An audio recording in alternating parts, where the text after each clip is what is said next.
This is Stefan Noesen. You listen to Missin Curfew. What's Missin Curfew? It's when you kind of play guilty, but you show up. How nice is a green light on the road, though? No practice tomorrow, no plane, just go.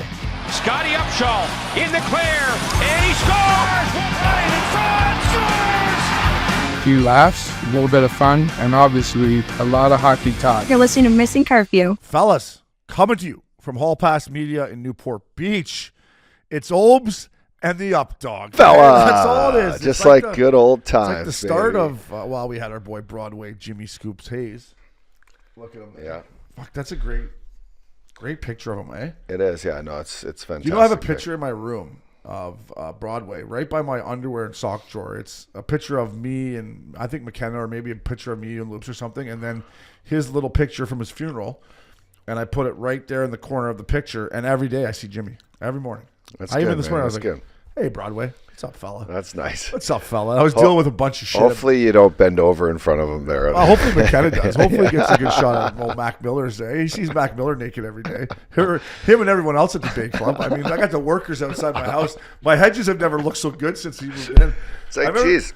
Yeah, when she first moved in, I'm like, these guys haven't cut this hedges. I've been here 3 years. You moved in, they're here every day. Hey, Jorge, they're like every day at 7 to 7:04. Yeah. They're like, oh, that's when the blinds open. Yeah, exactly. But yeah, so I actually said, "Hey, Broadway," and I was like, "Fucking," I got a little chat with him. I'm like, a lot of shit going on there, Mr. Curfew, buddy. A lot of shit going on. People are fucking, gas is dropping out. And, so yeah, it's me and the Up Dog today. So yeah, it's good. It's good. How we doing? How is the Bay Clubs? Bay Club's good? The Bay Club lifestyle it's unbelievable. Yeah, I know. Yeah, it's I good. mean, the weather here. Sorry about the weather. It was fucking 80 yesterday. Yeah, I know. I just was actually I wanted to tell you. I took took the little ones to the beach last night because I'm thinking I don't take them to the beach enough. Once you leave the beach here in Newport Beach, you don't go back often. Yeah, it's tough to get down. Yeah, and I only live, a mile and a half. Like, I don't know, but so anyway, it was nice. It's like 4:30. Now, when you say beach, do you always take them to the peninsula? Yeah, I took them to where Loops. Like, I took them to 37th Street. Do you ever take them over to like Corona del Mar Beach? I haven't, but it's beautiful. We took them for Christmas photos there. Easier parking for you. Is it? Yeah. Oh, nice. Like huge parking. Like up lot. on top of the hill on. Just go down and drive down, and the beach is beautiful. Lots of parking. Oh, sweet. Yeah.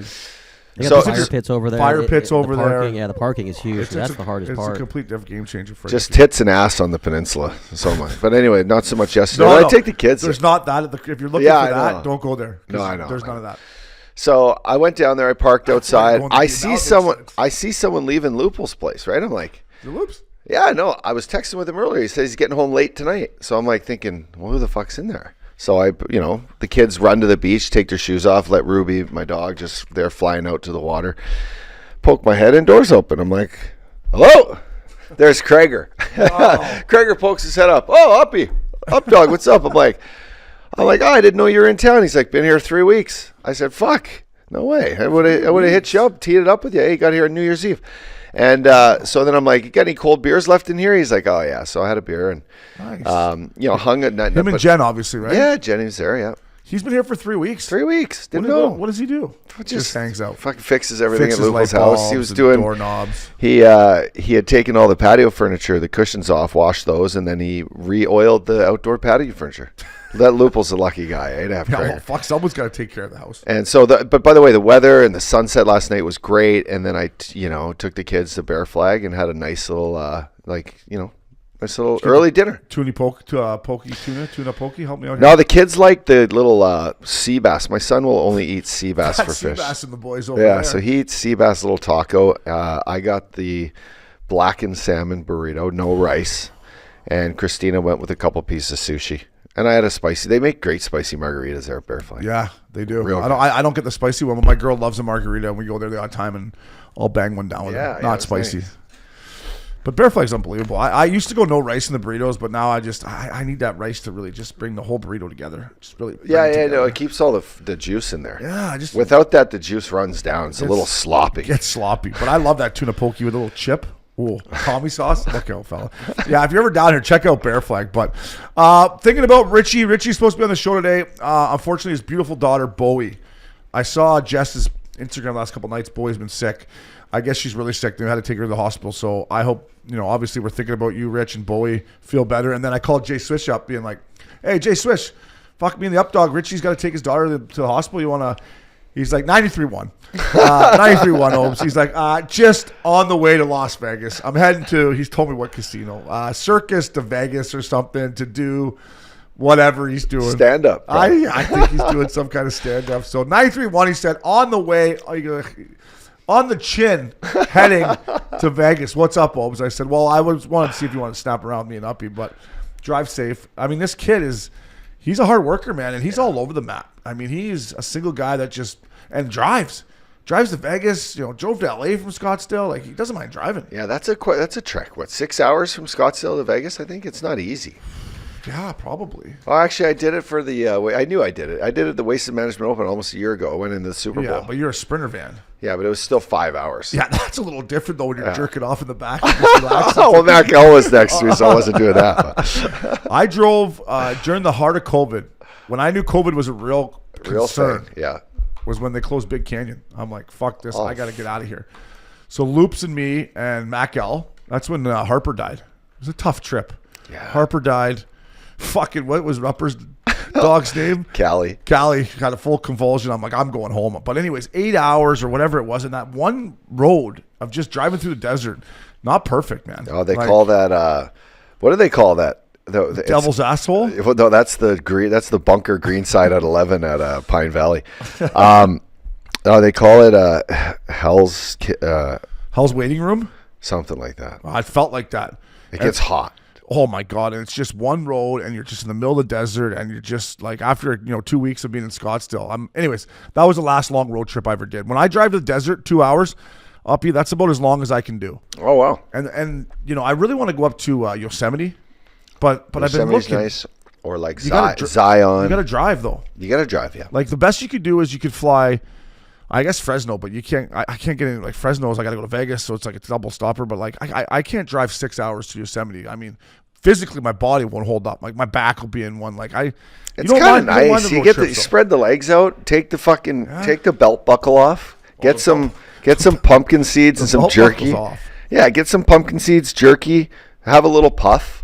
And just enjoy the windshield time, bud. Just put on like some old Tom Petty and maybe some fucking War on Drugs. Nice band. It's a good windshield band, I like to call it, where it's just you in the windshield. Yeah. And you just settle off. But you can pull over every hour and take a piss and I don't know if I can being in the car with my girl for 6 hours too. I don't think that's good for our relationship. Yeah, no, that's like that's not good. I don't do that. We're gonna get to Yosemite, and I'm gonna look at her, but she'll look at me and be like, "All right, let's turn around and go home."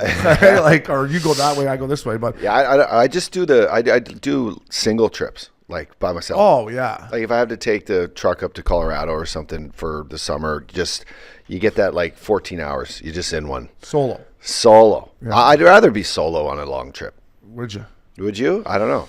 I mean, I'd rather me and Flowers back in the day, we did a road trip to Mammoth, me and him. It was unreal. Great trip. We went up there, skied for 3 days, drove up, drove back. That's like 6 hours or 5 hours. With a buddy's fine. With a buddy, yeah. Fine. Totally. I don't know if I could do it with Mac Miller. I mean, 6 hours in a car, we would probably want to kill each other by the end. But have you ever been to Yosemite, Kyle? You seem like a Yosemite type of guy. Have you ever been up there under the stars in the spring or fall? Yeah, it's beautiful, beautiful. Yeah. I mean, you get the same kind of thing though in Mammoth if you go there like in the summertime. Oh, the fishing, the hiking, the stars. It's beautiful up there. So what Mammoth is what? 5 hours, is it not, or is it a little bit closer? Yeah, 5.5. Yeah. Drive fast, get there in 5. Yeah, there's just no way around it unless you were probably taking the 15 to Vegas. That one just rode all the way. It's just feels like it never ends. That's what it just was desert right to Scottsdale, buddy. From here, it was just brutal. Yep. And I was hitting the weed pen. That wasn't helping. Nothing was helping. Back's tight. I'm like, get me, and hot. Just you feel like Johnny Depp back there in Fear and Loathing. You're like, holy shit. No, I needed some of that. Yeah, I needed some of that. It's a little different than jumping on Pick's Bird and flying into Vegas. That's for damn sure. It's a little different. Reminding me of this, you say Yosemite. There's a company online. I got it from Brian Gale. Shout out to our boy BG. Gilbert. It's called Under Canvas, and this place is like all these glamping sites that they have that are really, really nice. Yeah, so that's basically what I want to do. You log in. They got like a community area for like the coffee and some food, and like they got like guitar setups, and then they have a full little pool in most of them. But then you have each like tent with like wooden planks or floors, and they have them at Yosemite, Zion, the Grand Canyon, and then they got them like Washington State Park, all like the places where it's just you in the wilderness. Yeah. They're pretty cool to check out. Yeah, no, the glamping, that's exactly what I want to do. They get the Wi-Fi, right? So I can still bring my iPad there. For sure. Starlink, Catch the baby. games. Yeah, fuck. Starlink gets you anywhere. I know we almost had to put Starlink in the Sprinter van. Yeah, you know what? I was just on a flight to, where was I going? But anyway, Starlink coming back on a Southwest bird. Fuck, I was watching TV. It was humming. Yeah, it's unbelievable. Yeah. I had it on my Delta flight over to Maui for the member guest, and right in the middle of the Pacific. You FaceTime on there. In the middle of the Pacific, I'm just humming my show. It's like crystal clear. Just watch porn. Yeah, it was just. Yeah. Yeah, you could. But I'm just sitting there beside Evan. I'm like, look at this, buddy. We're in the middle of the Pacific, and this thing is just. Like, I'm watching whatever, Entourage, whatever. It was unbelievable. It was Starlink. Wow. Yeah, it was great. I remember Manchester's kids were talking about Nico Sway. They're like downloading music. They're getting all like, man, we downloaded music, bro. The whole way with Starlink, bro. It was unbelievable, man. It was unbelievable. I'm like, yeah, I watched Entourage the whole fucking first 2 seasons. Yeah, Starlink. That's what we almost put in our Sprinter van, but Yeah. apparently it's working. However, I went to the UFC fights. The TV was working on the way up. Coming out of the fights, TV's not working on the way back. Yeah, I have no say in that. Don't want to blame G Money, but Yeah, it's probably kind not of G G-Money. Money. Yeah. It worked when I left G Money. That's all I kept saying. I'm like, this worked when I left. He's like, bro, I don't know what happened. Yeah. So, anyways, Richie, thinking about you. Jay Swish, get to Vegas. Let's not forget, this show is presented by DraftKings. DraftKings, the crown is yours, fellas. We'll be right back. Welcome back to Missin Curfew. Fellas! Up dog, my man. It's the Missin Curfew. Dogs of the week. I'm going back up to Van City. Feels like I'm always going to Van City on this podcast to talk about fucking JT Miller, what's going on, the media. Oh, I'm going back up there to talk about Rick Tocchet. I love talks. Tonight, Oilers Canucks. We're recording on a Thursday for a Fellow Friday show. I'm not expecting really anything to happen in this game, by the way. Like, you know, Garland's like, I don't care what happens. But Rick Tocchet had an interview of a quote in an interview of, they're talking about Garland in the hold. He's like, what? It's a hold. What, are you going to put him on a wanted poster? Like, Talks is like, what are we talking about here? Like, this is hockey. Like, it happened. You know, the guy was all over him. It's not a big deal. I love the way that Talks answered that question, and I just thought, how bad would Rick Tocchet want to play in that game tonight?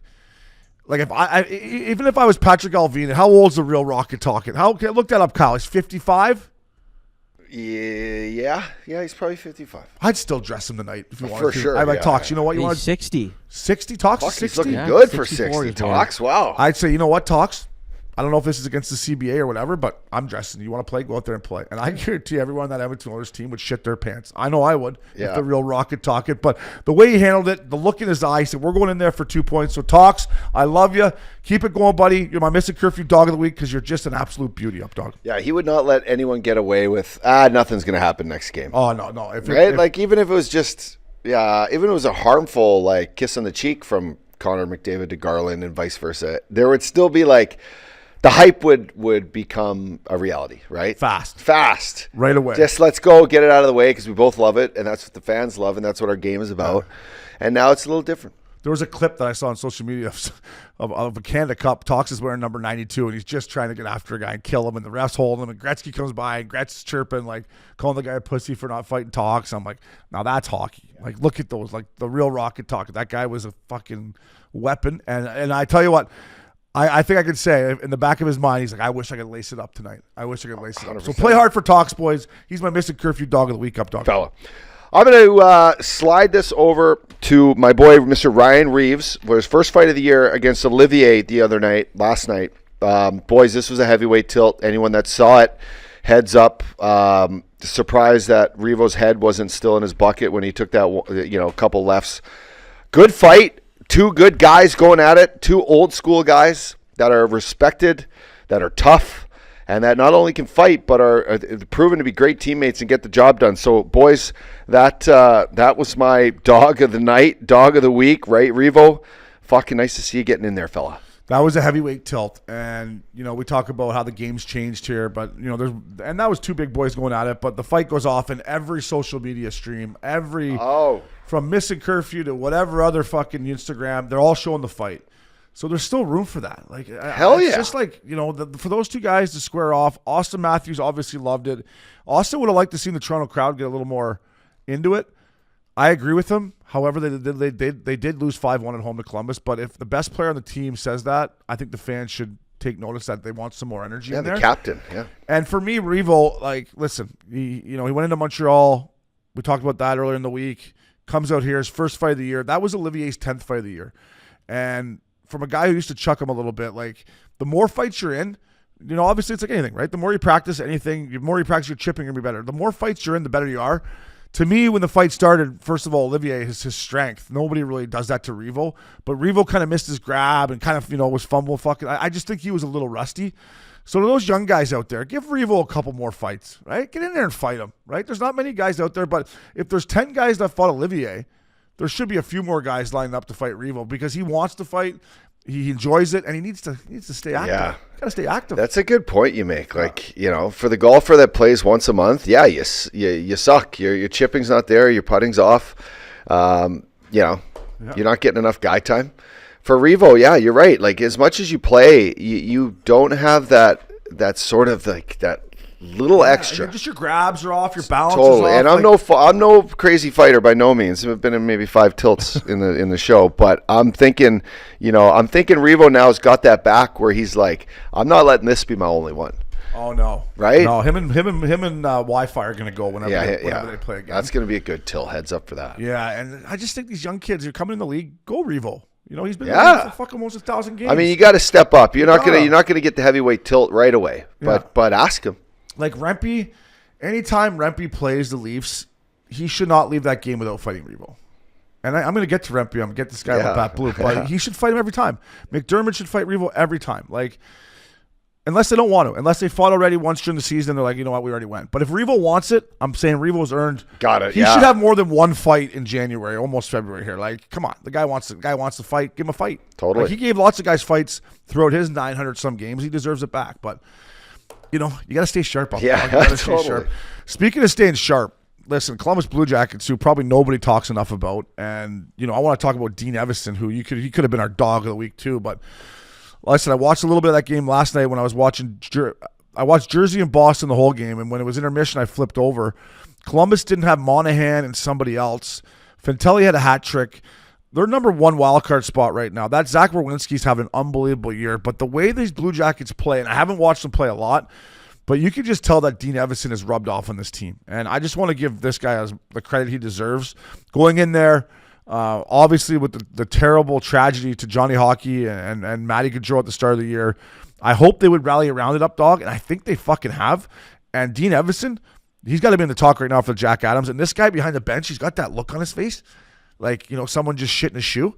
He's just like he just wants to kill someone, and it's rubbing off to this team. And listen, I can get behind this Blue Jackets team. I know Columbus wasn't your favorite stop. But I think you agree with me. You like Evison, everything they've gone through. This is an easy team to cheer for right now. No, absolutely, Obes. Listen, I didn't enjoy my time in Columbus that much. I don't hate on the people there. my experience not perfect. Yeah. But to your point, the way the season started, the unfortunate situation that we all had to live on with the Gaudreau family. This is a shining light on a great situation, and that one team, and you can throw Montreal in the mix right now too. But like those teams that were down and out and now have built quite the little storyline throughout the middle of the season and found ways to win games and big ones, like a 5-win crushing defeat to the Toronto Maple Leafs. Going into Philly, winning a shootout, beating San Jose, a 0-0 game, lost to the Rangers last week in a shootout. I mean, it's a lot of good things happening for the Columbus Blue Jackets. And Dino was my first junior coach. Yeah, he was tough. I think I told you this story, and it just so happens to align with the fighting. But we used to go into the dressing room as 20 junior guys, and we'd all do a circuit, and one of the circuits was the heavy bag with like a Kelowna Rockets jersey tied around it, and we'd have to grab it with a glove, and we'd just sick. We'd go 30 seconds on, 30. NHL team should still be doing that. Just every day come in, grab the jersey, throw a couple. Yeah, speed bag, 2 speed bags. I wonder if they're still doing that. It's unbelievable. No, we tied it was like a Rockets exhibition and that's jersey. Like one of your rivalries too, probably. That was our rival. Yeah, we had the jersey. You grabbed it. And you had to just chuck lefts, rights. That's awesome. Great. That makes me love Dean Evison even more. So, Columbus, keep it going. And listen, real quick here before we get in our DraftKings bets, what a race we got in the fucking Eastern Conference here. So Columbus is 7-2 and won their last 10. They are number 1 wild card at 53. Ottawa 52, Montreal 52, Boston 52, New York 50, Philly 50, 48 for the Pens, 47 for the Red Wings. I mean, I guess this is what Gary Bettman wants, right? He wants races. Well, this is a race, and it's kind of great to see you get the young teams with Ottawa, Montreal, and I guess you could throw Columbus in there. Then you got the old boys in Boston and Detroit and Pitt trying to get in there with their old boys, and Torch doing his thing, and the Rangers are starting to play some good hockey. The Wingies, yeah, it's just they're like all right there. Fuck, here we go. It's hockey, baby. It's hockey. So, and we're gonna be betting on it the whole way right to the Stanley Cup final. We're gonna be betting on it. Presented by DraftKings. DraftKings, the crown is yours, fellas. DraftKings bets, baby. It is championship Sunday. One of the best Sundays, right? Just 2 games. Sure is. It's fucking AFC championship, NFC championship. Listen, we touched on our Wednesday show about what I got. I need, in a perfect world, I need an Eagles-Bills Super Bowl to get me out of a burning building for all my betting this year. If I can get that. Updog, it's been a great Cinderella story with Jaden Daniels, but all good Cinderella stories must come to an end. We do know that. Much like my play career comes to an end. Cinderella stuff. Listen, Saquon Barkley, I think Jalen Hurts is finally due for a breakout game. It's been now 2 or 3 weeks since his concussion. Their offensive line, I think the Eagles' defensive line is going to give them some, like that Jalen Carter is an absolute fucking game wrecker. And listen, if he proves me wrong, good on him. I need the Eagles and Bills in a perfect world. I do also have some money on the Chiefs and some futures, but I'm taking the Birds. I don't know about you. Ray Hall loves the Commanders, so tread carefully. But we don't need to ask him his record. But I take the Birds. I think the Birds get it done. Listen, I've been wearing my Eagles hat the last 2 weeks. And I hate the Birds. But I think 6 points, I'm going to take the Commanders in this game. Actually, I think right now I have a teaser in place where I tease the Commanders up to plus 13. What's the money line? Minus what? 280? It's minus 280 for the Eagles. It's plus 225. But I'm going Birds money line. Yeah, I teased Commanders and Bills, and you know what? People are going to listen to this. I think that Commanders can fuck me here. Yeah, the Commanders can fuck you, and they fucked the fucking Lions, who were the best offensive team last year, and this season, their D can be a reason why they fucking throw a wrench in the perfect season that the Eagles are going with right now. My Lions defense was banged up. I didn't watch the game. I know you did. No, but I mean the case. Washington's D really shut down fucking the Lions' ability, and this we don't know the weather yet. And Saquon Barkley, yeah, he ran like a motherfucker through the Rams. He ran through. But I don't know if it's going to be that easy, like in a divisional matchup like this in Philly, 2 teams that can play outside. And I just think Jalen Hurts has put himself in a lot of great spots so far in his young career. And to me, he hasn't shined in those spots. And I know that, Jaden Daniels is not even a full season in, but those moments where he wants the ball, he really does something special with it.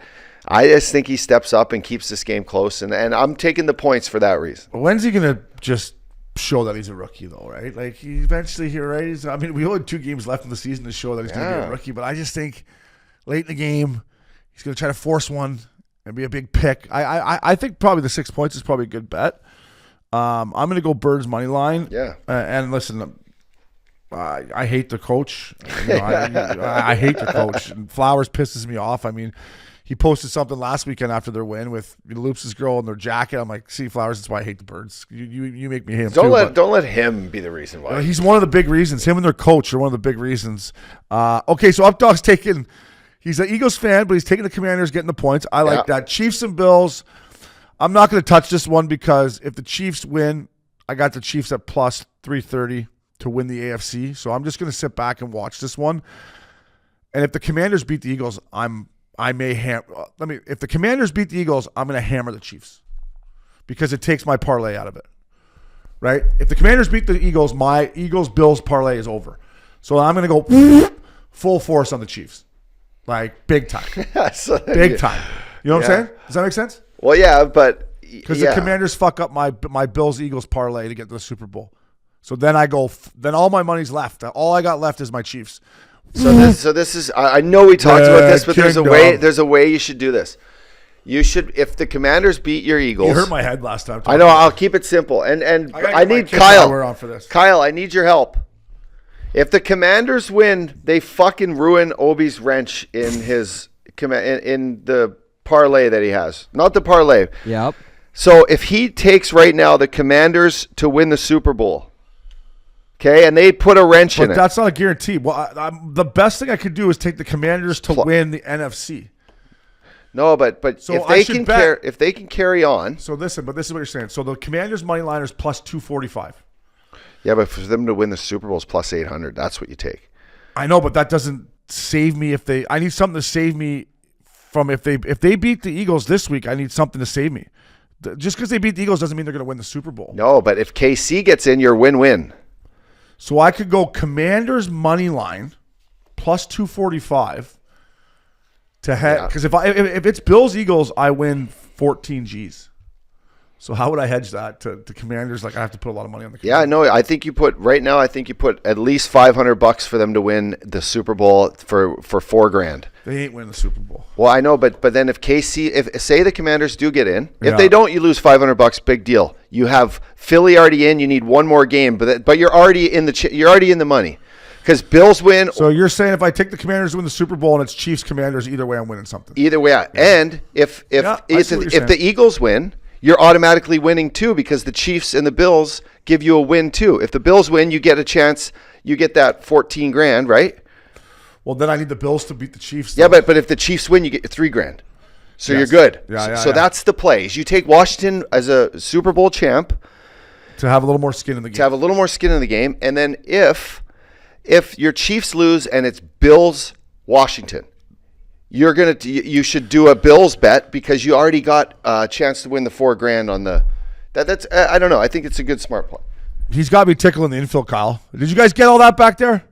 Ice pick. Did you We're write that dying down? back Did you here. guys get that? We're dying because I have no clue what you guys are talking about. What are you talking about? Huh? I know. I kind of know what you're saying. 500. I follow. $500 right now for the Commanders is plus 800 to win the Super Bowl. You take that bet. So how much would that be? That would be $4,000 if they win. It's a far cry from 14,000 though, right? We'll go 1,000 then for 8. Yeah, that's what I might do. I like that. Now you're talking. Now you might give up if they Now lose. you got my ears if you perked up. lose, You took us lose. a minute, but we're there. If you lose $1,000. You're down 1,000. But you have Eagles already in, and that means if the Bills win, you're at $14,000, right? Yeah. Boom. That's what you're cheering for the next game. But if the Chiefs get in, you automatically win the 3,000, and you have a chance to win that fucking $8,000 still. Yeah. I hear you now. So maybe I tickle the Commanders at plus 800, throw a G note on them. Yeah, that's what I'm talking about. Okay. All right. We had the calculator going back here. I had to put the kids' Fucking eye right you care did. on there. I hope our listeners aren't pissed off. to but get smarter.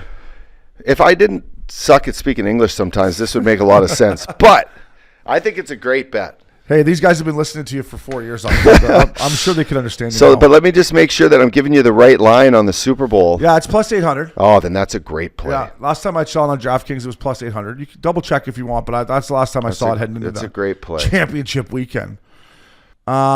Listen, I don't know if Jared Allen can go in and beat the Chiefs. I think this is his best chance ever to do it. I still, put a gun to my head. Every last cent I had, I'd take the Chiefs. I would take the Chiefs.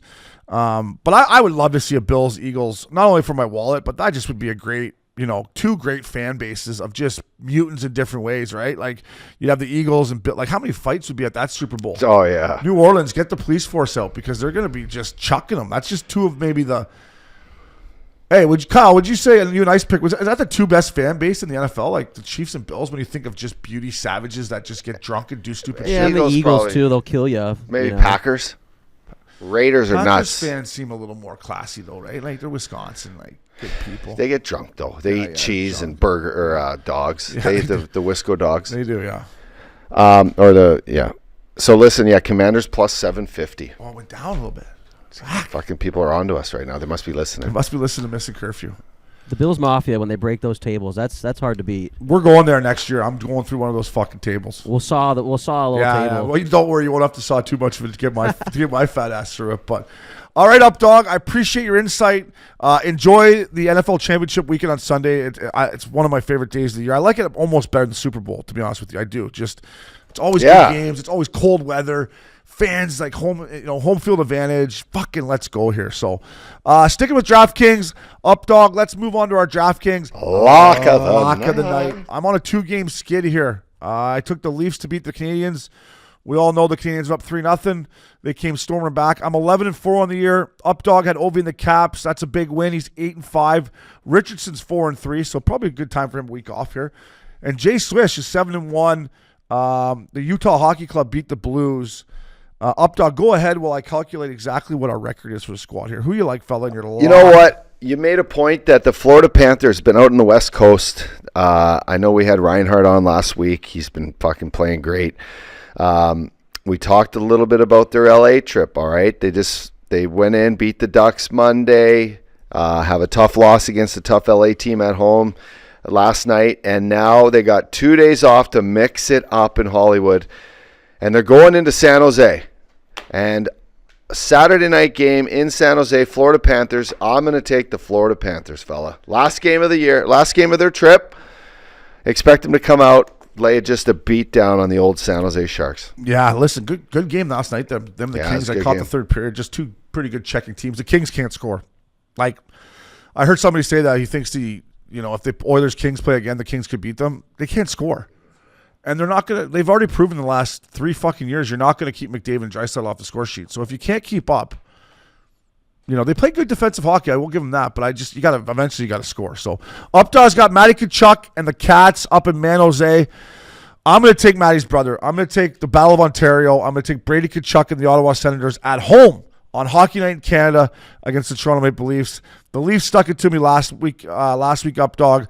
I like the way the Sens are playing right now. I think this is a statement game for them at home. If you want to be a playoff team, beat the best team in the Atlantic. I got Brady Tkachuk and the Ottawa Senators. Fella, good luck out there. Good luck. You're rolling the dice here. I know you're rolling the dice here. And last but not least in our DraftKings segment, top titty fella, Burrell 22. Congratulations, buddy. 157 points. If you DM us in the Missin Curfew DM, I will send you a buttery t-shirt and a hat. The Captain Brento, 101 points. Obi 71, Princey 67, and Kyle. Kyle, what went wrong, bud? Kyle, you sleeping, Kyle? What's going on, Kyle? It's tough, boys. It's the squad wasn't horrible. I had Rossi, Kempe, Ehlers, Dunn, Hannafin, Fleury. I thought you were going to say Rempe. I thought you said Rempe. But, I was going to laugh. It's tough. This is a tough game, but it's fun. Get in there when you guys can because it's a lot of fun to keep track of. It would be nice to put in fighters, right? Do you have any points? Rempe, he's a bargain. You can get Rempe for fucking 50. Yeah, how much you get for a fight? I don't think you get anything. They should change that. They should change that. This is the thing about this. Every time I pick my squad on paper, I love it. I went Ikes, Crosby, Barbashev, Slafkovsky, Tarasenko, Weegsy Baby, Dunner, and Saros between the pipes. Saros was the only guy that did anything for me. He got me to 7, and then I took Goodwill Bunting, as Swish would say. He did nothing, but Barbashev. I mean, that's a good first line on paper, right? Yeah, totally. That team, that line there, like that couple team. All-Stars, couple guys playing the Four Nations, yeah. Stanley Cups. Ike's got a cup. Crosby's got 3. Yeah. Barbashev's got 2. Tarasenko's got 2. Dunn's got 1. Uyghur's a beauty. Dunn's got 1. It's a good team. But when it comes to top titty, they don't care. The algorithm, they don't give a fuck. But get in the game, more people to play, the more we can win, fellas. And like Kyle said, it makes Saturdays more fun staying under that cap. Updog, get this guy a Labatt Blue. Presented by Labatt Blue Light, the pristine Pilsner. Enjoy your beers together so we can live life to the power of we. Always enjoy responsibly. Beer, Labatt USA, Buffalo, New York. I'm going to dish him here, Updog. Yeah, I'm going to dish him out. I'll jump in there. We were talking about Matt Rempe. Rempe, get yourself an ice cold Labatt Blue. First of the year. It was a nice one, too. Came in to his backhand, did a little dancing. How's she going? Went top cheese. So, hey, listen, Rempe, get yourself a Labatt Blue, buddy. Hopefully get a few more this year. But, Richardson did say Uppy, a couple weeks ago or whenever he got suspended, you and Uppy were snapping around. And Richie said he can improve his game. He can get better. He can work on his skill. And I was like, I didn't believe it. However, he showed some good hands in this, so maybe there is room for improvement for him and tone his game down a little bit, continue to work on your skills because this was a legit goal. No, I agree. I love it. So Rempdog, keep her going, buddy. Get your blue lights in you. Dishing here still, Connor McDavid, who deserves a couple blue lights because, he's not playing. His interview, first time he did media was yesterday, and they asked him, I don't know what guy asked him, he's like, obviously I'd want to be playing. Like, I can't go to Cabo. I'm just here. I'd rather be playing, but I'm going to support the team. Well, listen, Connor, get yourself a blue light because you got a week off. But secondly, if I'm the GM or ownership of Edmonton, it's probably too late now. But right when this suspension started, I would be like, you want to go to Cabo? Go to Cabo. Because you're not going to get a break in the Four Nations. Go wherever you want, Connor. Take your wife and your dog or whatever and go relax. We'll see you in a couple days. So I thought his comment was great about Cabo. We love Cabo, but I would let him go, Ups. Yeah, like I'm not. Yeah, it's not like I'm going to Cabo. I think it's a great point. I bet you it was talked about. Yeah. I'm just like throwing it out there. Like I would have just said get out of Edmonton for a couple days. If I'm Stan Bowman, I'm sitting there and I'm actually probably making him go somewhere because I'm like, I don't want you sitting at home here. Exactly. I don't want you coming in and like, walking in and having to high five the guys after we tough loss there the other night against the Washington Caps. But that was a tough one. For me, I think it's just like you said, Connor McDavid is a kid that he thinks about hockey all day long. He lives, breathes it. He's at the rink all day. He's a real pro, but you need to, kind of, what do you call it when you deflate a little bit? Just get out of the city, go get some vitamin D. And Connor can afford, the Oilers should give him the private plane. Jump on the Oilers private bird, right to Cabo, totally, yeah. Stay at the Montage, wherever you want, 4 days, put the feet up, nobody knows who you are. Get a little vitamin D, yeah, I agree. So I thought it was great. I thought it was Connor showing his personality too. Like, guy likes Cabo. I love Cabo. I'm like, good on you, buddy. So get yourself a Labatt Blue. Continuing on here, we're dishing them. Stromer, a guy I know likes his Labatt Blues. Good kid. Stromer had the OC firefighters to the Ducks game last night. Took a picture with them after. Was hanging out with them. Good on Stromer. Good on the Ducks. Listen, the guy said a little something to the boys after. When the fires first started, he had a 60-hour shift. He was out there for 60 hours fighting the flames before he got a break to go have a nap. So, hey, good on the Ducks. Good on the OC firefighters. Stromer, good on you, fella. Get those boys a Labatt Blue up, dog. They deserve it. And last but not least here, Logan Thompson was left off of Team Canada. Well, he's giving Coop and the boys a big fuck you here, all right? So, Logan Thompson, since he hasn't been picked up, dog, 12-1-1 with a .938 save percentage, and he said he never even got a phone call. So, Army and the boys, if somebody does go down, this is your guy. But, I mean, that's how you just kind of, if you want to prove Hockey Canada wrong, I guess, go on that kind of run. I mean, you never know when something happens, right? We just saw Jacob Markstrom go down last night with a tough knee injury, and that's, makes way for this for Elias Allmark to jump in when Markie's got all the things going for him, and we really feel for Markie. But in this case, you just don't know when you're going to get the call, and being this hot, whether it's, say, Aiden Hill goes down, right, or that it's Montembeault that goes down, this kid can come in playing like this, and Coop and the boys just look at him and go, by the way, like, I know we left you off, but you're now our guy. Yeah, so I think they should have done one thing. Never know. They should have picked the team, but they should have left a couple spots open. Yeah. So you pick your team, and even That's one a great guy, point. you leave one spot open. It's a great point, right? Like, so you only pick 2 goalies maybe, and then you can put in, or you leave one forward spot open for guys that are like to have to pick the whole team 2 months ago. Yeah. Looking back, I think they should have done that. So, or even just a full line, fourth line, just so there's a couple guys that all just know, like, there's a chance I'm not just going to get picked on this team and have to sit. There's a chance, like, that whole fourth line is still for grabs, like, or you know what I mean? Yeah, yeah. So maybe they would have been like smart to pick 15 guys and have the next 7, which include like maybe 2 goalies. Maybe they just pick 1 goalie each team, and then the 2 are for to fight for. Yeah. I don't know. It's good. I didn't think they'd pick the whole Fucks entire with your team. vacation planning, man. Yeah, I think that a lot of guys probably want to know. Like, hey, listen, I'm going on. My wife's gonna kill me here, man. It's been a long year. It's always the wife's fault. I mean, it's always the wife's fault. So, it's milk carton time here at Missin Curfew. Sticking with the Tampa Bay Lightning. I'm doing this for Coop and the Lightning. I want this guy to get going for him. Gergensen, 46 game played.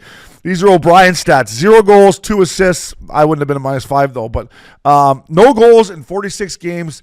Gergensen, you're on the fucking milk carton, fella. Go to the net. What'll hit you in the ass? And Coop, maybe give him a shift or 2 with Kucherov. Maybe that'll help him out. But Updog, I think this guy's an important piece to the team. And I think he's got to chip in a little bit. So I'm hoping this is a milk curtain bump for him. But 46 games with that one up front, that's hard to do. Right? It's almost impossible. So I look at this as, he's a real pro. He's been around forever. Guy's a 2-way player. It's not his first rodeo. Now, just go stand in the fucking paint, man. The fucking writing's on the wall. It's not.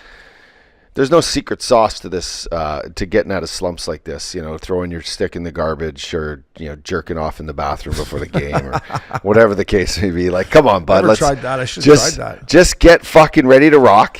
And go play and go to the net. One's going to happen for you. I know who did we get last year? We got Connor Brown a goal. Connor Brown got one. I got Nick. Nicholas Hoglander one a couple weeks ago. Yeah, so he's going to get one here. This is why I'm doing it. For Coop and the boys, Gergensen, you're on the milk carton. Here we go, Gergie. Let's go, fella. Taking Kirill Kaprizov, KK97. I'm taking him off the milk carton. He's coming back, and thank God he is, because I miss watching him play. And I also want to give some credit to the Minnesota Wild for hanging tough while he's out. They're still sitting second in the Central Division. I've watched them play a couple times without Kirill Kaprizov. Their back end was banged up. It's kudos to John Hines and Billy Guerin for the team that they've built there. But Updog, it's great to have this guy back, and I think he's going to come back flying even more than he was before. So I'm happy for the Wild, because they hung on ups, but they can't win without this guy. Superstar, fella. Yeah. Superstar. We need those guys in the lineup. Last but not least, here on my milk carton, the Avalanche once again cost me last night. I mean, it's just unbelievable, this team. But they're 1 for 28, Uppy, on their power play. And my question to you is how? So the Avalanche, this is out of love. Kiefer, Johnny, I love you boys.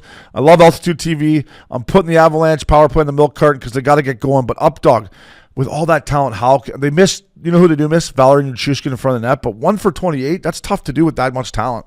Yeah, that's probably one power play goal in maybe their last 7-8 games. So to me, again, I think things need to be dummied down, as they say, dummied down. Shoot the puck when you got a guy like Makar. I'm never going to tell Nathan McKinnon how to play hockey, but maybe sometimes he's flying. It's just slow down a bit on the power play. Makar scored the sickest goal last night. Yeah. It was a sick dish by Rantanen, and Makar came in, forehand backhand over Hellebuck. By the way, check Connor Hellebuck's numbers right now. It's insane what this guy's doing. His numbers, he's first in everything. You name it, wins, save percentage. He's nasty. He's the best in the league right now. He had shut out the Avalanche in the last 3 straight regular season games. He had shut them out. The Avalanche. Wow. I mean, this guy. Unbelievable goal last night just to win it in OT, too. It's just a terrible play. Even Makar said after the game, just a terrible play by him. I don't know what the fuck he was doing. And I'm not going to tell Cale Makar to play hockey, but... Yeah. And then that Neil Pionk just came in ladies' tees. That was by your ear. That was by your ear. It was just so deflating. I'm like, all right, here we go, overtime. Here we go. Spink. I'm like, fuck. All right, fuck. Put up Winnipeg. Put up Fox News now. Fuck, see what's going on over there. But, that's Milk Carton, boys. It's done with love a lot of times, so hopefully it gets some things going here. Last but not least, before we get to our guest, Stefan Noesen of the New Jersey Devils. Around the National League. It's the best league in the world. We miss it every day. Watching the Oilers game the other night, playing against the Caps, thinking about you ups because you said you were still going to bet it. I don't know if you did. They lost 3-2. But finally, Koff had seen enough. And he took Evan Bouchard off of the first unit power play. And I loved it. And listen, I'm hard on Evan Bouchard at times. I wish I could shoot the puck at him. I'd maybe still be playing. But I think this is what you got to do to him. If he's not playing great, you say, hey, you're not going to go out there with 97 and 29 and get your 3 points tonight. You're coming off, Ekholm go on, you're going to the second unit. So good for Koff, good for the coaching staff. Got to find a way to get this guy motivated, man, and get his fucking give a fuck level up. Yeah, and it's got to be frustrating for other guys in that room looking at it happen day after day. At what point does it change? Well, now with Klingberg in the lineup, you have that option, and maybe it's not the shot, but it is that right-handed option that that allows, still McDavid to see that same pass. It's probably not as heavy of a threat. But this guy's been there forever, played on some great power plays, and I think he's a valuable option if Evan Bouchard continues to struggle on the power play like that. Yeah. Bouchard, this is last year of his deal? Kyle, look that up for me. Got one more year left. He's almost done. I wonder if Stan Bowman's shopping his name around a little bit. I just wonder if you almost do like a 2-for-1 thing where you got a defenseman and a forward for him. Yeah, he's on a 2-year. It ends this season. It ends this season, so he's going to get a fucking huge. He's going to want a huge raise. He's going to want 8 fucking bananas a year. Now, if you don't think you're going to give him 8, maybe if you're Stan Bowman, because listen, he's great on their power play. The Bush bomb is it's sick. It is a big part of their power play without him. I think they need a right-handed shot. I think. Yeah, I mean, maybe, you just, for sure, they would need a right-handed defenseman 100%. But I'm just wondering if they are shipping his name around. If they don't have plans on giving him what he's going to want, maybe they are. But that's for another time on Rumor Mill. But last but not least here, Updog, we're fired up for the Four Nations. We're going to be Canada, USA. Well, there's another game I'm going to keep my eye on here, and especially if this trade happens. I saw this on social media. Somebody in Vancouver said this. When USA plays Sweden, if JT Miller does get traded, what's going to happen when him and Pettersson play in the Four Nations? If I'm Miller and you hate him this much, that's your chance to just go over there and fucking embarrass him right in front of everybody watching hockey, cross-check him, abuse him, stinky glove him. I don't know if anything's going to happen, but it's just something I saw on social media, Updog. And when I tune into USA Sweden, which I will be keeping my eye on that if the trade does happen. But no, it's going to be, even if the trade doesn't happen, I still think there's some animosity. It'd be great. Would it be better if the trade didn't happen and they fight each other or something? Yeah. And then they I think there's going to be more eyeballs on it if they're still together. You might be right. It's like, how bad is the relationship? How bad do they hate these guys? Not how bad is it, but how much do they despise each other when it comes to like on the ice, right? Yeah. Like, how much do you hate a guy off the ice? You can't hate him off the ice. It's what he's doing on the ice that's bothering you day in, day out. Is it not? To me, it's like, unless he fucked your girlfriend. We talked about that. There was stuff that guys did on the ice that pissed me off. But it's like, if you're consistently seeing bad habits and nothing changing and there's no like repercussions, like you're saying, like Bouchard getting pulled off the first line power play, or if it's Miller fucking up, him not coming off the power play, or Pettersson, whatever the case may be, those are the things that really fucking drive you nuts. Yeah. So that's where you'll see some fuck you maybe. Yeah, and if he really hates them as much as everyone says, or these guys, then this is their time to do it. If I was JT Miller, and I'm not saying he does, but if he does hate Pettersson, well, here you go. You're playing against him in the Four Nations Cup. Give him a rough ride. If I'm the Swedish coach, or if I'm the American coach, I'm Sullivan. I'm like, hey, here's your chance. You're playing against him tonight. Yeah, we'll match him up. You're fucking every time he's out there, you're going. Yeah, right. Yeah, so we'll see. Time will tell. I saw a clip of Princey posted. I mean, it was a couple years ago, but they were chumming it up in warm up. Miller had his bucket off. They were doing one timers. I mean, like you said, how much can you really hate a guy? But anyways, a guy we don't hate, friend of the podcast here, Stefan Noesen, 18 goals for the New Jersey Devils. One of my former teammates. Up, he had a cup of coffee with him in Dallas. We got Stefan Noesen coming at you next. Welcome back to Missin Curfew, Updog. Fella. One of my former teammates. Yeah. Right? Well, and he got me at the tail end, the spiral. Lucky him. It was down the shitter already. It was like, when the shitter's clogged? I was clogged in the shitter. I've known you a long time, but I got you in the hockey world at your end too, which is... Yeah, but you got me when I still had some motivation left. This guy got me when I had no motivation left, and I was just showing up every day hung cheese. But Stefan Noesen, Nace, thank you for joining Missin Curfew, buddy. We appreciate it. First of all, great game last night. I watched you. I bet you. I appreciate the win because I needed it. So good game last night, fella. Yeah, thanks. Thanks for having me on. And yeah, I definitely I tried to stay clear of you as much as I could because I knew if I got in those train tracks, I was going to eat one for sure. Yeah, it was funny when Kenny Ryan got the grunt end of that one. Kenny Ryan did get the brunt end of that one. So, and I loved Kenny Ryan. I liked Kenny Ryan as a player. So Todd Marchant pulls me aside. We had this brand new beautiful practice rink in Poway, Nace. And Todd Marchant's like, oh, I think you should, every day you should get a guy to buy lunch. That way the boys are hanging out at the rink. Like every time I come down here, the guys are leaving practice. They're not hanging out. I'm like, all right, whatever. So I'm like, boys, we're going to do team lunch at the rink here, and I'm going to start. I'll buy the first one. And then Kenny Ryan's like, well, fuck, none of us have any fucking money, this and that, or fucking some guys make more than other guys. I'm like, oh, yeah, Kenny? And then you remember how hard I played in practice that day? I'm like, okay, we'll see how we do out there. I just fucking abused him for the whole practice, eh? I'm pretty sure you were a little hungover that day. You buried him. I remember that. You buried him so hard, and Tim Jackman came flying at you. I was like, holy fuck. Yeah. Like, what am I doing here right now? I was going to ask you, like... That was unreal. So what year pro was that for you? That was probably... You were in Norfolk the year before. That was like your first or second year pro, was it? Yeah, that was year 3. My first 2 years, I did my ACL, MCL, meniscus, and then it was like my second practice. And then the next year I got my Achilles sliced. So I played that's brutal. 15 games in 2 years. And then that was my first year of really playing pro hockey was when we moved to San Diego. So what did you think when you had a team of Brian McGrattan, Stu Bickle, Tim Jackman, Shane O'Brien? Were you just like, is this what pro hockey's all about? Or what the fuck is going on here? Living on the beach. It's not that bad. Well, yeah, living on the beach, going surfing every day. That was kind of wild. The year before we had a really tough team too, but the year before we had Steve McIntyre. So I was like, okay, oh, man. I go from Steve Mac, who was the most scariest human being that I've ever seen in my whole entire life, to a team full of like, I'd say mini Steve McIntyres, but basically mini Steve McIntyres that would just go toe to toe with anybody. We probably the toughest team in the league by an absolute landslide. It was fucking great. That Steve McIntyre was a scary, scary man. I mean, when he was in Edmonton and he would come out on the ice, Nace, I'm like, just leave me alone, bud. Please leave me alone. Man, we got into camp and he was a last second call and he couldn't raise the puck. I love the guy to death, but he couldn't raise the puck when he shot it. So he comes in and we all go to like BJ's for like the morning and I go or for dinner and I go and I see this gigantic human. I'm like, there's no way this guy like plays hockey, right? Like he's with all the boys. I go and shake his hand. And he goes, "Hi, Steve," and my hand just crumbled, like literally crumbled. I felt like a toddler shaking this guy's hand. Yeah, I'm like, holy shit. Yeah. And then we get out there and I think he was 300 at the time. So he said they called him. He was a 24-pack deep on the beach in I think Charleston. And they're like, yeah, like, we need someone to come down and protect these boys. Do you have any interest? And he's like, it's like, Bob, I'm 330 right now. There's no chance not to play hockey. He's like, don't worry about it. Just come to camp. He's showing up and this guy's a mutant. I respect that. 330. I'm 330. I don't know.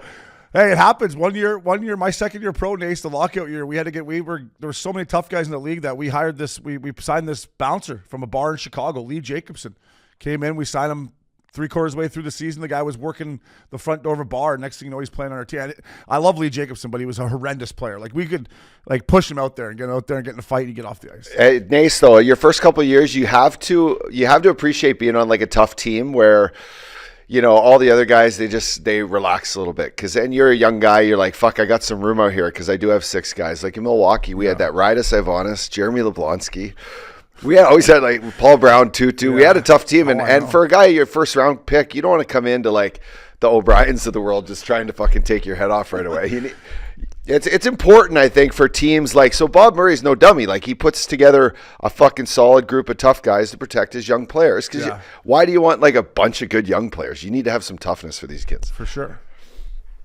Yeah, no, it was a pretty impressive little stint of tough guys I played with, and that San Diego team that first year was crazy. It was a mix of old school. It was like old school guys and new school guys. Like, I don't know what you thought at the time. You were young, and you're probably like, these guys are all meat sticks. But, like, we had a very mixed, like these young kids would come in and Big Earn would be in there and then Bix would come in and right. Like they're just looking at the Big Earn going like, I remember, I'll never forget Nace, Dallas Aikens called me in one day. He's like, hey, I got to talk to you about something. I was like, oh fuck, here we go. Like, and I love Dally and Dally's like, hey, what's going on with Big Earn on the bus? I'm like, what do you mean? He's like, I got guys' agents calling me saying that they can't take a piss on the bus because the Big Earn's sleeping. Remember before every road trip, like, all right, boys, piss is closed. If you got to piss, let's go piss now. His feet would be up and you have to like crawl under it to even try to get in there, and you'd wake him up and he'd be grumpy. And oh yeah, that was, man. I definitely peed in the bottle that time. Well, Nace, listen, buddy, thanks for joining us. I got a bunch of stuff here. Obviously, I want to touch with you first. A couple good Canadian boys here. Captain of Canada World Junior over there, the Updog. But how about USA Hockey, buddy? Back-to-back World Juniors. As a kid who's from Texas, then moved to Michigan, which we're going to get into, I guess how proud are you or how far USA Hockey has come? Does it surprise you? Or what are your thoughts on where USA Hockey is right now? Yeah, it's personally, I didn't make it. I've never made a single USA Hockey team. I'm just going to start right there. So USA Hockey and I are butted heads for a very long time. But yeah, I'm I'd say I'm probably more proud of the small hockey markets that have really come alive. You got a lot of people, California, Arizona. You've got a lot of guys from Texas now that are coming up there. A couple national championships, in the younger divisions down in Dallas now. So I don't want to say we kind of started that movement, but we were kind of the first generation of the guys upcoming. After the Stars won in '99, and they built all this youth hockey, and we were really the first. Myself, Blake Coleman, Seth Jones, Caleb Jones. We were really the first guys that kind of came out of that little, I'd say, bubble there. Seth was only there for maybe 2 or 3 years for actual hockey. Caleb, obviously, there would be a little bit longer since he's a little younger, but Blake Coleman and I played together when we were 6, all the way, for many years there until we both moved to Michigan. And Then I wound up going back and playing my own age. So it's pretty cool to see, how far it's come and how it's developed. And I wish the Stars would allow like guys like us to be able to do more down there. They really put a grasp on all the youth hockey things. We've tried to do camps and they just kind of nix it. And, they really want their Stars guys pushing it out, which is awesome as well. But when you got young kids who grew up there, I always thought it'd be really good to be able to have like have me, Blake, and Seth and Caleb have a camp that we can run and Stars can dictate it, whatever that is. But, they haven't really felt that way so far. And hopefully it'll change one day. Yeah, I'm with you, Nace. I never made one Team Canada, Hockey Canada, not a fucking thing. Not an under 17, not an under 18, not a Sniffle World Junior. So I feel your pain, brother. I feel your pain. Hey, Nace, you make a good point. I personally have an experience going back to playing the Dallas Stars team in my Pee Wee days, bro. I was in the Quebec that Quebec Pee Wee tournament when I was like 12, 13. Our first game was against like the Dallas Stars team, and they came out and they could barely skate, to be honest. I think we beat them like 11-1. Yeah. And just to know and see now youth hockey from my time in Nashville where we went there and, there might be 3 or 4 rinks and the Preds were always going to these things, to playing in Phoenix where you're starting to see like the Phoenix Coyotes there probably as long as the Dallas Stars. But the youth, they build around their teams and it's exciting. And now having young kids, like you just said, and I know you're a dad too, but being in these NHL rooms and seeing just how much excitement is around the kids, especially in these new emerging areas like the Vegases of the world, it's exciting and it's good. And I think those camps are what keeps everyone, pretty interested in it, right? Like if I was a kid and I seen NHLers from my hometown come back home, I'd want to be on the ice with these guys. Right. Yeah. Exactly. And I know they love their, in a lot of these communities, they accept other people, but right now the Stars haven't really allowed us to do that. We've tried numerous times, because like the Dallas owns every single youth hockey rink. So the Stars actually own all of the rinks around the area. So there's only 2 that are privately owned. One's where the Allen Americans play, and then one is where the Texas Tornadoes used to play with when Bish was there long time ago. Which is no longer, it's just too far and it's not worth it to go all the way out to where that is now. Texas Tornadoes. What the Texas Tornadoes. A fucking good name. Yeah. Who we got tonight? Oh, I got the Texas Tornadoes coming in, boys. Look out for them. But Nace, Plano, Texas, buddy. Listen, we both love Texas. We both love Dallas. Shout out to our boy Billy Quinn, a good Dallas, Texas guy. And obviously, we used to love playing against the Stars, and we've seen where they've come from when they first got there. But how was it for you? How did you get into it? Was it when the team moved there and guys like Mikey Modano, or who was the guys that made you intrigued? Because obviously Texas, you think football, right? Friday Night Lights or baseball or whatever. What brought you to hockey? So my dad's from Chicago, born and raised, lives right inside Wrigleyville for obviously for a very long time. Played college basketball, so moved to Texas. Wanted to move to Dallas, and when the Stars moved there, I was born in '93. The Stars moved there, so it's kind of just my dad wanted to go watch some hockey games and took me to it. And they they said I had a lot of energy as a kid, so they were like, we got to find something to burn energy out. So they're like, we're just gonna put them on skates, and just kind of started skating around. Was actually kind of okay, and they were like, well. The one guy, my old coach, who's actually one of my financial advisors now, he was like, "Hey, we need does this guy want to try to play like real hockey?" And they're like, "Yeah, sure, why not? Just any way to get this guy some more energy burned out, so we can go to bed in a decent hour." And wound up just sticking around playing, and kind of fell in love with it. Played basketball. My dad obviously was basketball, but I fouled out too many times, so I stopped playing that, and then. Played baseball, was pretty solid at baseball, and kind of got to the age of where I had to make a decision on a sport and kind of stick to it. And that was when, hockey became a thing, and that's when we moved to Michigan. It makes me a little more sour, Nace, now knowing that you have this uprooting in Texas, because, when we were both together at the camp, Dallas Stars camp, both on PTOs, both getting cut the same day after playing with a bunch of kids the night before in Colorado against fucking their full lineup. Yeah, I watched that game. I'm like, now I'm like, it must have meant we played pretty good. You fought, right? I think you scored 9. And we both come in the next morning. We're cut. I'm like, what the fuck is going on? I can't believe they cut you after that game. No, but what did it mean? Like at that time, Nace, I guess I just asked because I went to Edmonton the year before on a PTO in my hometown, and it was a dream to play there. Was it at that time for you? Were you still like, I have so much to prove because I've been hurt, but I just had a couple good years in Jersey, and with a chance to make the Dallas Stars. But what was that? Did you go in with like, hey, this is like the team I grew up watching, and this is going to be great? Or what was that like for you? Yeah, a little bit of both. I was excited to be in Dallas. Like Dallas was, I got the call about going there for PTO, and I'm like, you know what, let's do it. Like I had nothing to lose here. It's in my hometown. I'm already training in the same facility. Might as well just do it, and that way I don't have to like go anywhere and go travel to go to a PTO, and maybe have a chance to make the team. Worst case, maybe go down to the minors and just go earn my way back up. And that was kind of the way I looked at it. I got in the best shape of my life. Felt unbelievable during camp. We had to do that stupid 5-mile assault bike test. Oh God! In under 12 minutes. That's that was Johnny Stevens. I know it. Dumb. Yeah, where am I good? Yeah, that was brutal. And then so it was awesome. Like putting on that jersey, playing at home for the Stars was sick. I just.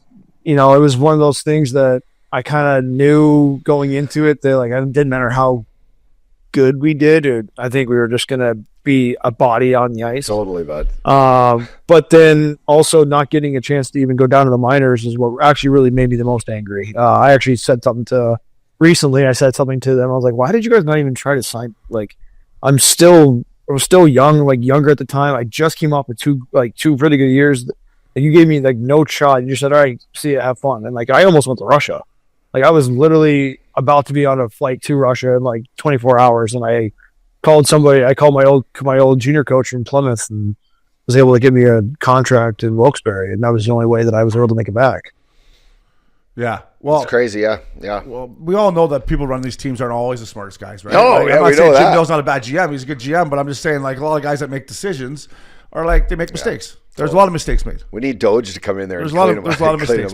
Department of GM efficiency. And by the way, you got a nice 3-year ticket, but you never know. You still could play for the Stars in a couple of years when you're you keep putting up numbers that you're putting up. Yeah, absolutely. You'll be able to call them and be like, "Hey, fellas, remember me?" But I want to talk to you, Nace, about you moved to Detroit, and then you play in the OHL with Plymouth. Does that just go hand in hand with going there and playing for CompuWare? And then getting a close look at the OHL, or did you ever think about going to school? I'm just always intrigued with American-born players that choose the OHL. Yeah, so Texas was technically a Western League. So when we were going through it, we had an advisor at the time, and he was like, Western League, hard miles, a lot of travel on the bus. He's like, it's a really big grind. He goes, if I'm you, I'm probably like, if you're even thinking about maybe moving away and like going to Michigan, like if you go to Michigan early enough, you can get in the OHL instead of the WHL. So we're like, okay, like, we had played CompuWare a couple years prior at Nationals at U12, and we smoked them.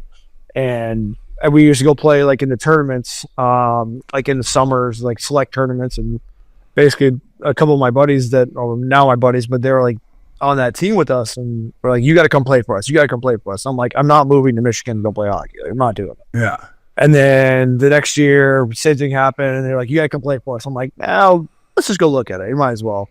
And I was going to live in my buddy's barn, which it's not a barn. It was a 10,000, 12,000 square foot mansion of a barn. They called it the barn because there was horses in the bottom.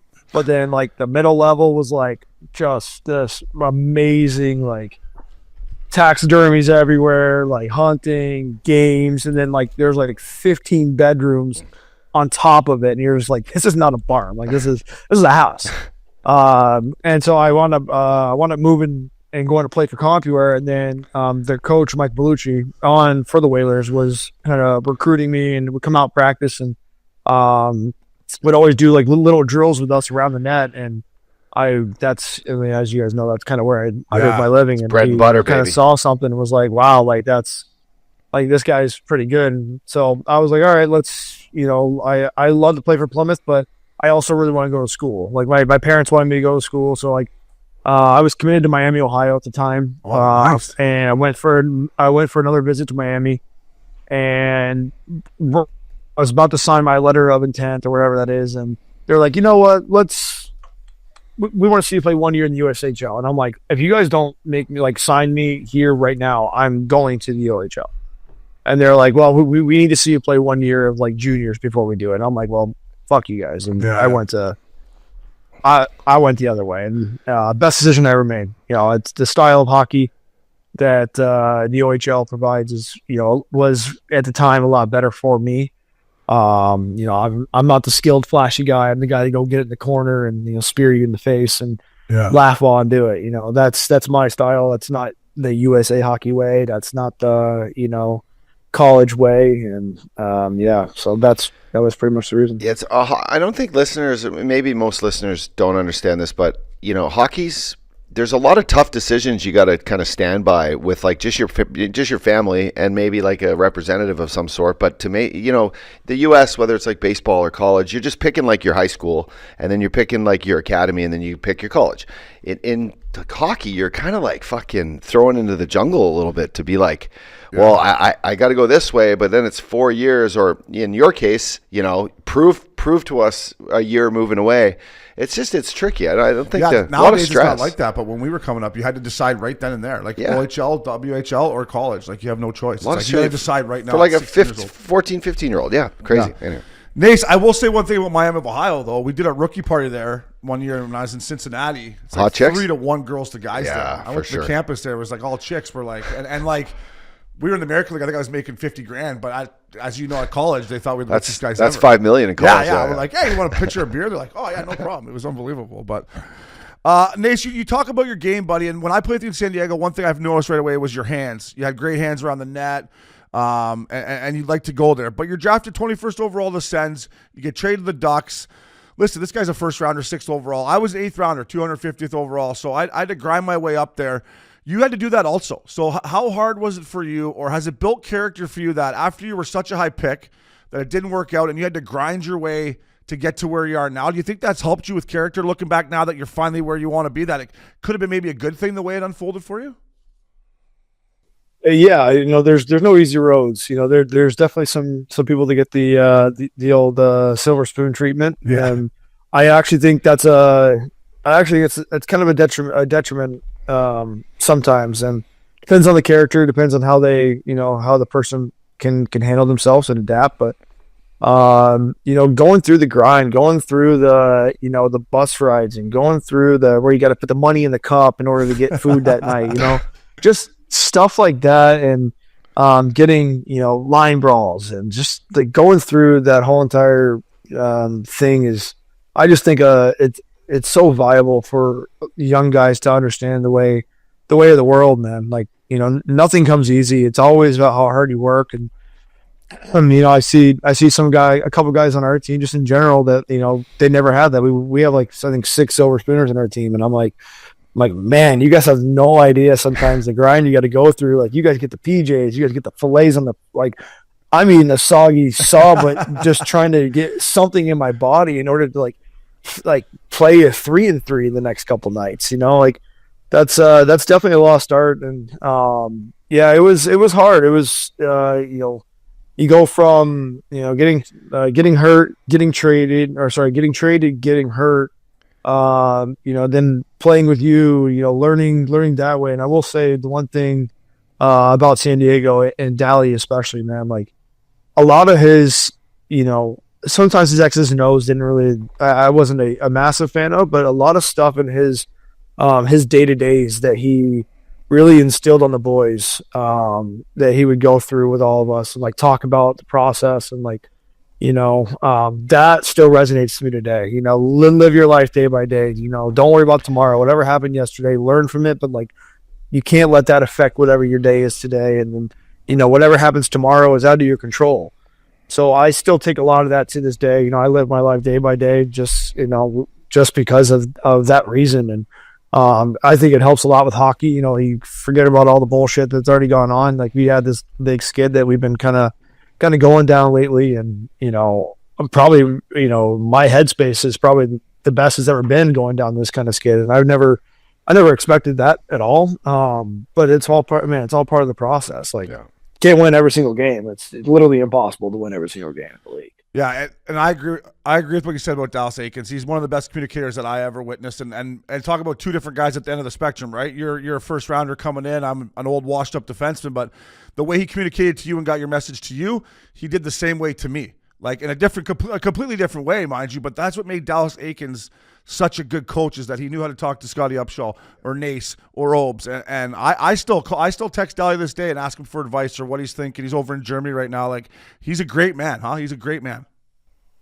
Great man. Yeah, I think the year that I got picked up off waivers with Jersey, we actually played. I think we played Anaheim, where I came back to grab my stuff, and the first thing I did was go back and saw Dally. I had to. Like, he was definitely somebody I looked up to. Some of his fitness stuff was kind of wild, but that's what made him. And but yeah, all the stuff that we did off the ice was definitely there's definitely the way. But so I say that, like, going from that to doing that to getting put on waivers and going to play in Jersey, and then next thing you know, I'm in a PTO with Uppy, and then it's like I went from the highs, the lows, and everything in between to eventually getting to Carolina and then getting to where I am here. Like, man, it was a lot. And, it's a shit show, man. It's good for you. It's great. And listen, like I said, I knew you when you were a kid. And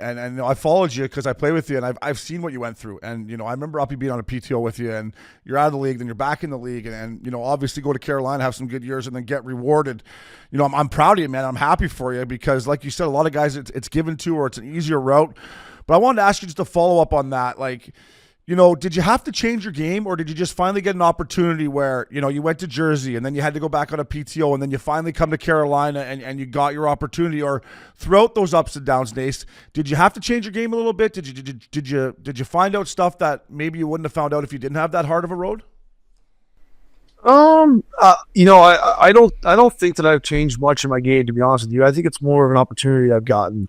And I say that meaning, I was the year we made playoffs here in Jersey, I was given a role. And I think that's the biggest thing that a lot of coaches kind of don't do a whole lot. They just kind of say, hey, just go out and play. And this is what we want, this system, this system, this system. But, like, if you're given a specific role as a player, our role was to shut down. We were a shutdown line. Didn't care how many goals you scored, didn't care anything else. Your job that night and every single night is to make sure their top lines don't score. So if you're given a role and you do successful with that role, you can build confidence in your game.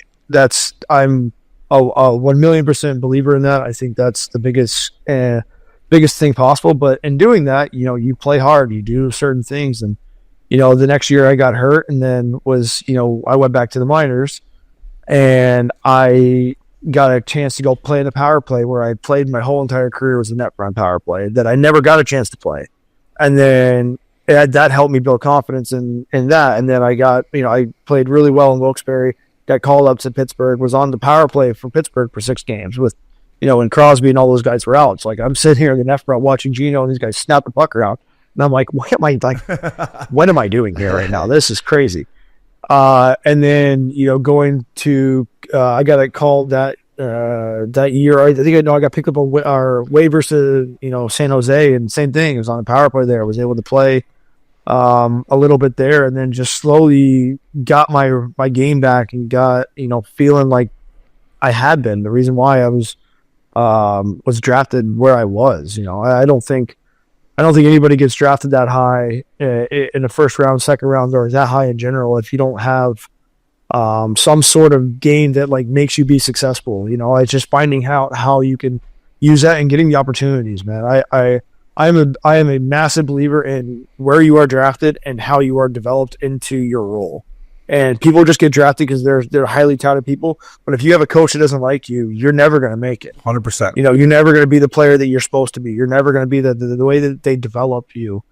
Sometimes you just get thrown in the shitburger, and there's nothing you can do about it. And people don't understand it. But, like, you send a guy that's not comfortable being in Canada, all of a sudden, they're like, well, fuck, I don't want to be here right now. Or even if someone doesn't want to be in the United States, they want to be in, Minnesota because they don't like the way it's cold, or they don't want to be in Buffalo, again, same thing, cold, or San Jose because you're in California, or whatever it is.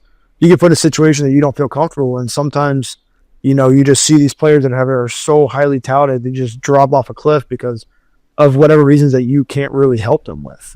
Yeah. The silver spooners, is that what you called them? That was spooners, yeah. That was a great word. I mean, and it takes Gatekeepers, your upbringing, and it takes like some failure and some assholes that you have to deal with where you're like, you're going to the minors. You're like, for what? There's no fucking chance. I'll send him to the minors. And then, but without that struggle you probably had early with your knee and then your Achilles, and then this little uphill battle through the minors with Obes, like now you can handle anything that throws at you. And that's what I'm a firm believer in. The silver spooners don't really have that. It builds character, totally, for sure. But I mean, Nace, like, going through your career here, like you were up and back down. Like it's hard to go up and back down. Like I was up, and then I was up for 10 years, and I went back down at the end, and I didn't have any fight left in me to get back up. But for you to go, be up for a bit, and then you had to go back down, then you're up and down. Like, dude, you should give yourself a lot of credit because going down to that fucking jungle, it's tough to fight your way back, dude. So you should be very proud of that, man. I just want to touch on Carolina real quick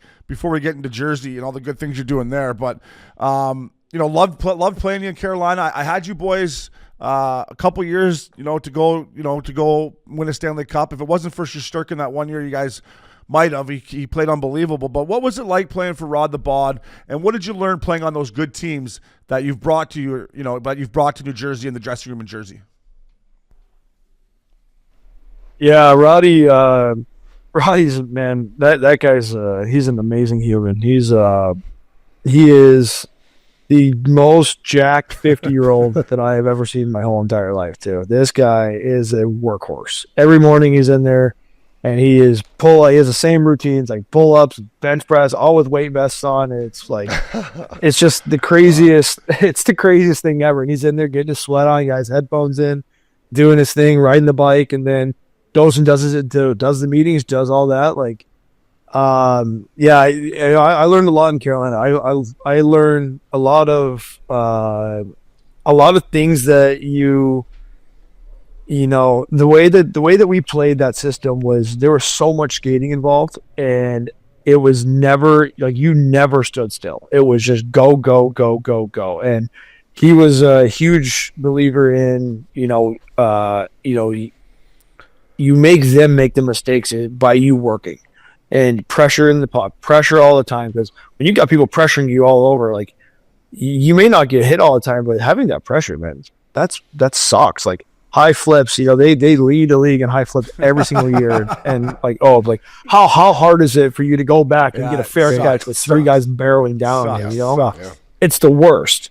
So like. That was the biggest thing was like, man, if you just pressure and you make them, get nervous and turn over the puck, like then that's when your skill comes out, and that's when you get to show everything that you want to do. And man, he was another guy with a lot of good philosophies, a lot of good stuff. Very similar to Dallas in that regard. And we were so close. Those 2 years that I was really there. And we ran into a buzzsaw in Florida the one year, and the old we didn't get swept, but we got swept. Yeah, I knew what Roddy was trying to say. By the way, I watched that series. I knew what Roddy was trying to say. Like it was closer than a sweep, but it did come out right. He's like, "Well, you got swept, fella. You got swept." But, yeah, there was no easy way to put that to describe the whole. Crazy. And then the next year you run into Shesterkin and the Rangers. I mean, you guys should have. If it wasn't for Igor, you guys would have beat him in 5, in my opinion. He just. Like that must have been frustrating for you guys when a goalie's playing that good and he's in the zone, huh? Yeah, well, and part of our system is shooting pucks. So like, you get a goaltender that wants to see a bunch of rubber, and next thing you know, you're shooting 50 pucks at him, and he's just getting in a rhythm, and seeing pucks and feeling pucks. At that point, it's so hard to beat him. And he was feeling himself, and we went down 3-0. We didn't feel like we were out of it. We had that one little blip in Game 6 where they scored 3 in like 2 minutes or something like that, and then it was just like, I remember now. I remember now. That was unfortunate. Yeah, if we won that game, we were winning 7. And even though a couple of those guys in that team that I know pretty well, they're like, oh, Oh yeah. Oh yeah, we were not winning game No, 7. they wanted no part of a game 7. It would have been tough for them. But it's just great that you've learned all that stuff and brought it to New Jersey. So Nace, we went through the adversity you've been through, but let's talk about the good stuff, buddy. How nice was it to get that phone call from Tom Fitzgerald and say, hey, I want to bring you to New Jersey for 3 years, 8.5 bananas, like everything we just talked about, buddy. When I saw you sign that deal, I was like, good for Nace. That's life-changing money. You've already been in Jersey once, but you wanted them back. But like, how good did that feel for you and your family to be like, fucking finally, after everything I've been through, I got what I kind of deserve, Yeah, that was a great phone call. We had been talking a little bit with teams like right off the hop, right after the season ended, and the first one of the first phone calls was just kind of I think it was like, hey, like I think the Devils are interested in you, and I'm like, there's no way they want me back. Like why? Like you already had me. Why would you want me back? And that was whenever we got the call on July 1 officially, and they gave us the offer. It was awesome. I'm very grateful for it. We had a couple other things that we thought maybe were going to transpire, but I'm beyond happy with where we are. Our family, my wife and the kids, we've been through a lot over those since COVID kind of went through. We went through a lot as a family, and just to get some security, get somewhere you can call home, and be able to buy a house instead of living out of a box, living out of just suitcases all the time, and traveling back and forth, letting them go away for a little bit because the rent's now done for the year and you got to get them out of there and you're still mid playoffs. Like just bullshit like that. People don't realize that. I realize that shit, man. That's crazy. No, it's the stuff that sucks, and it's an amazing feeling to be able to just call somewhere home for a little bit, somewhere that I'm comfortable with, somewhere that we're in the suburbs now because we got the kids, but we were in Jersey City, Hoboken for those couple years, and you basically you're living in the city, and coming out here is just, this is the first time I can really feel like I can call somewhere home, and you can I'd say you can see it in the way I'm playing, where you can see it, man. It's a big sigh of relief. It's something that I've been looking forward to for a long time. And whenever you first get in the league, you always think, it's going to be easy. We're going to get a 4 or 5 year, 6 year deal and be somewhere forever. And that's just not the case. It's not the reality of the situation. So, just took me to 31 to get it done. I'm sure I recommend that. 31, I'm sure mornings you wake up, you feel like you're 40 like us. Nace. I feel like I'm 50, fuck. Hey, as a young hockey dad, bro, I know when we were there over Christmas, I brought my little guy Beckham. He had a little Hughes jersey on. You and Marky went out of your way to say hi to him and stuff, which was super cool. But are you like a hockey dad that brings your little ones to the rink? Do they play in the dressing room? Like, what's that feeling like? I always admired that when I played for the the older guys bringing their kids around. Yeah, it's so depending on the games. Like we had back-to-back home games the other day at like 12:30, so it's easier for them to come to those games. But fortunately we lost those games, and I didn't think it was appropriate to bring them in the room buzzing around. Marky did also. Maybe I should have at the end of the day, but yeah, it's great. Liam's so young, and he's only 18 months, so he doesn't really get the whole thing, but he loves watching hockey highlights. He runs around with the sticks in his hands. He's playing, and my daughter was with she was technically a COVID baby, so she wasn't really around for the first little bit there with all the stuff going on, and when I was in San Jose and then Toronto and all that. So when we finally got into a situation in Chicago, every Sunday game she came to, I scored, I think, maybe 28 goals on those Sunday games because it was like for whatever reason, everything clicked on Sundays when she was in the crowd, and it was like a running joke for a while, and it even carried over into Carolina, and it's still kind of carrying over into this day. So yeah, man, like having them around and seeing them wearing your jersey, like the little tiny numbers and the name on the back, like it's the coolest thing. And I laugh and I joke with Allison, my wife, all the time that hey, like I wish we had kids earlier. She's like, fuck no.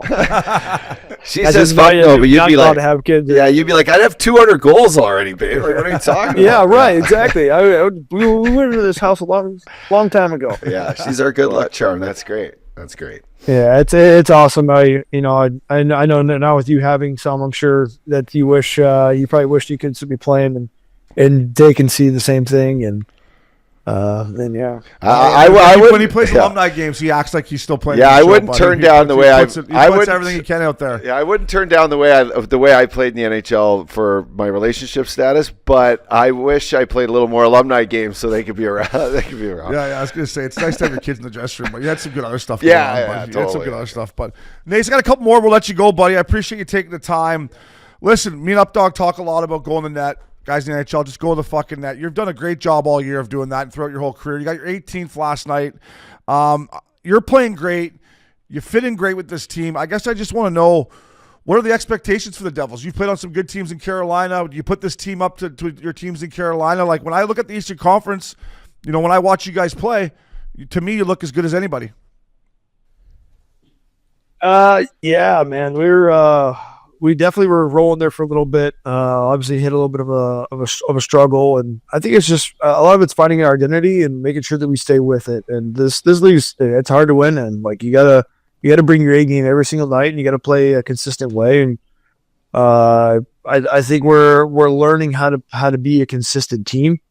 I would definitely say that we've made great strides in that regard, and time will tell how we really are going to pan out at the end of it. And we have what is it, 40 games, 30 something, 30 something, yeah.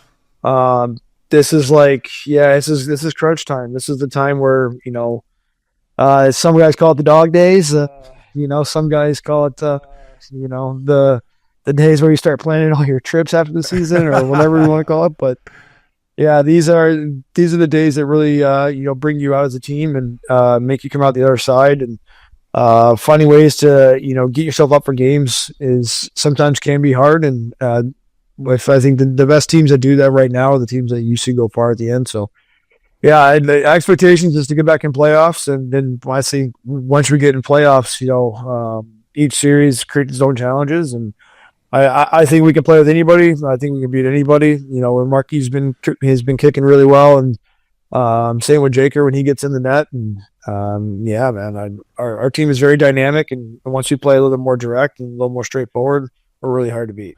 Yeah, and I just think you and Cotter have been such a nice pickup for all that talent with Hughes and Heischer and Bratt and Mercer and all those guys. And I just think when you guys have rubbed off on them, and to me, I haven't watched every one of your games, but I keep an eye on it because I enjoy watching your brand of hockey. It feels like they're playing in more straight lines already this year, 40-some games into the season compared to the other years, in my opinion. Yeah, they've definitely done a little bit better with that, 100%. Yeah. I think over the past 10, 11, 12 games since Christmas or whatever that is, I think we've kind of brought a little bit more back that kind of style of play that I think they were in, and I think you see like a game like last night when we were against Boston there, when we were so direct and we were we hemmed them in, and we actually we won battles, won puck battles, we got in, kind of got in corners, and I just thought you saw more of a game that we had been playing before. And to me, those are two extremes. You see, one way that we're barely beaten or we're losing to teams that we should beat, and then you see a team that I know Boston's had their whatever's been going on over there. I haven't really been paying too much attention, but whatever's been going on over there, that's still a good hockey team. They got some great players in that team, and for us to be able to show that we can do that to a team that always is in the cup runnings, that means that we're making good strides. Yeah, I would say, Sheldon Keefe, that second period you guys put on tape last night, he'll keep that one around just to show you boys, because like you said, you guys took that game over and the Bruins couldn't keep up. The last one for me, Nace, couldn't have you on without asking about our boy Frosty. He's the best in the business. Every time I turn your game on, his hair is perfect. He's got the towel perfect. He means a lot to this guy. He means a lot to me. He's family here at Missin Curfew. He is the best in the business, isn't he? He's just a national leaguer. He's amazing. He's literally one of the best human beings. He's the best equipment guy. Doesn't care, but go to war for the boys. You want something, he'll get it for you no matter what. He always comes around and asks for autographs to give to people, so that way everybody gets whatever they need no matter what. And yeah, man, there's no one like him. I've been on a lot of teams. I think we were talking. It might be a quarter of the way through the teams. And there's nobody like that guy, man. Yeah, he's unbelievable, and I'm very lucky to have him.